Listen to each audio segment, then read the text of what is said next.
여러분들 다 평안하시죠? 말씀과 기도 가운데 혹시 어려운 일들이 있더라도 잘 이겨 나아갈 수 있기를 바랍니다. 신앙 고백 하시죠? 나는 전능하신 아버지 하나님, 천지의 창조주를 믿습니다. 나는 그의 유일하신 아들, 우리 주 예수 그리스도를 믿습니다. 그는 성령으로 잉태되어 동정녀 마리아에게서 나시고 본디오 빌라도에게 고난을 받아 십자가에 못 박혀 죽으시고 장사된 지 사흘 만에 죽은 자 가운데서 다시 살아나셨으며 하늘에 오르시어 전능하신 아버지 하나님 우편에 앉아 계시다가 거기로부터 살아있는 자와 죽은 자를 심판하러 오십니다. 나는 성령을 믿으며 거룩한 공교회와 성도의 교제와 죄를 용서받는 것과 몸의 부활과 영생을 믿습니다. 아멘. 하나님 말씀 함께 읽도록 하겠습니다. 이사야서 58장 1절에서 5절까지입니다. 크게 외치라. 목소리를 아끼지 말라. 내 목소리를 나팔같이 높여 내 백성에게 그들의 허물을, 야곱의 집에 그들의 죄를 알리라. 그들이 날마다 나를 찾아 나의 길 알기를 즐거워하미 마치 공의를 행하여 그의 하나님의 규례를 저버리지 아니하는 나라 같아서 의로운 판단을 내게 구하며 하나님과 가까이 하기를 즐거워하는도다. 우리가 금식하되 어찌하여 주께서 보지 아니하시오며 우리가 마음을 괴롭게 하되 어찌하여 주께서 알아주지 아니하시나이까? 보라, 너희가 금식하는 날에 오락을 구하며 온갖 일을 시키는도다. 보라, 너희가 금식하면서 논쟁하며 다투며 악한 주먹으로 치는도다. 너희가 오늘 금식하는 것은 너희의 목소리를 상달하게 하려는 것이 아니니라.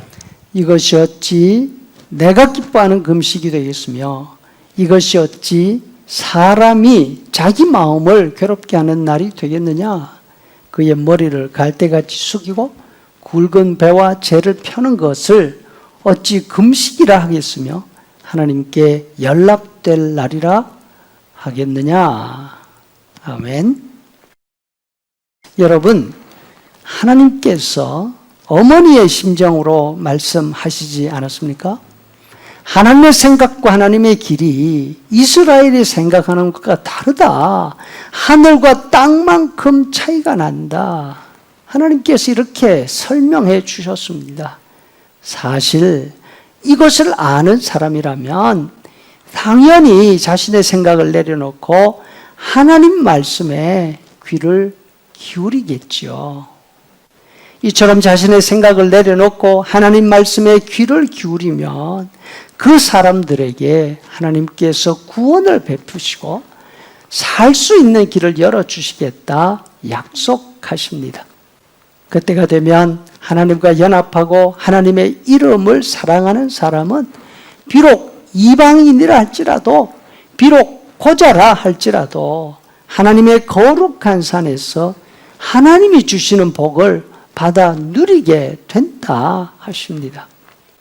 56장 7절 내가 그들을 나의 성산으로 인도하여 그들의 번제와 희생을 받으리니 내 집은 만민의 기도하는 집이라 일컬음이 될 것임이라. 하지만 이렇게 하나님의 구원이 바다 물같이 온 세상에 넘치게 되는 때라도 하나님의 구원과 아무런 상관이 없이 여전히 자기 생각대로 하려고 하는 사람들이 있습니다. 이사야는 이 사람들을 가리켜서 아주 험한 말로 경고합니다. 10절에 맹인이요 벙어니 개들이라 꿈꾸는 자들이요 누워 잠자기를 좋아하는 자들이니 의인이 죽을지라도 마음에 두지 않는 자들이라. 내가 포도주 가지고 올 테니까 잔뜩 마시자 이렇게 말합니다. 자기 마음대로 살아가면서도 하나님을 무서워하지 않습니다. 하나님의 경고의 말씀이 있어도 너무나 태연합니다. 왜 그럴까요? 그 이유는 자신들이 하나님께 정말 잘하고 있다고 생각하기 때문입니다. 2절 말씀, 그들이 날마다 나를 찾고 나의 길 알기를 즐거워하고 있구나. 의로운 판단을 내게 구하며 하나님과 가까이 하기를 즐거워하는도다. 마치 공의를 행하여 그의 하나님의 규례를 저버리지 아니하는 나라 같구나 하십니다. 오히려 자신들이 하나님께 최선을 다하고 있음에도 불구하고 하나님이 자신이 원하는 것을 들어주지 않는다고 불평을 하고 있습니다. 3절, 우리가 금식하되 어찌하여 주께서 보지 아니하시오며 우리가 마음을 괴롭게 하되 어찌하여 주께서 알아주지 아니하시나이까? 이 사람들은 정말로 성전 행사, 성전 제사에 열심이었습니다. 성경 공부에 열심이었습니다. 하나님의 뜻이 무엇인지 알고 싶어 했습니다. 자신들의 하나님을 가까이 하는 것이 너무나 즐겁다고 말합니다. 이것만 볼 때는 하나님의 법을 한 번도 어긴 적이 없는 완벽한 나라처럼 보입니다. 자신들의 생각으로는 신앙생활을 너무나 잘 알고 있습니다. 하지만 여러분, 이것이 이 사람들에게 올무가 되었습니다. 하나님께서는 잘 다듬어진 종교 행동 뒤에 있는 이 사람들의 마음을 알고 계십니다.